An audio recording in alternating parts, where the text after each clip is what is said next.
Any dog lover will tell you that a dog understands their owner, and I don't just mean sort of fetch or sit, but have had a really bad day at work. One of those times where you just look in their eyes and they understand and they put their muzzle on your knee. So if dogs can communicate with us, then they should be able to communicate with their friends.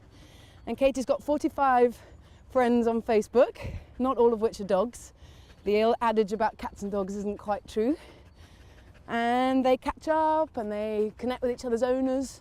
They talk about their favourite places in the park, their favourite chews, that type of thing. So people don't realise how important communication is for dogs. And if humans can use social networking sites, why can't dogs use social pet working sites? Okay, get a bark for me?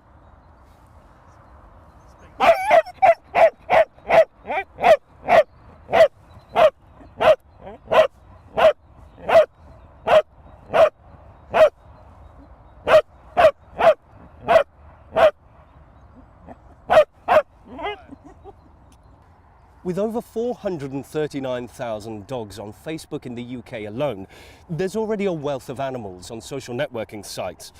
But until now, they've been left out of the actual networking themselves, which is why we've created Woof Woof, pet-to-pet networking. We've recorded over 100 different vocalizations that dogs make, and then converted them into English, which are then translated onto the screen.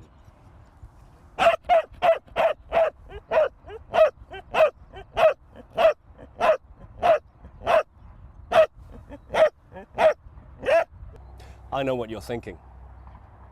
And yes, 80% of dog communication is non-verbal.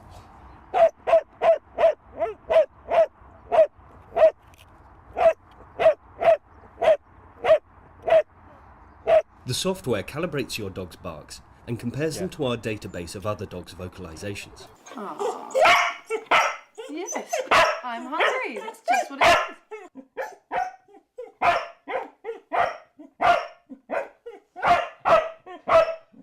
Our software platform, Donglish, then converts this to English language, allowing them to communicate on social networks.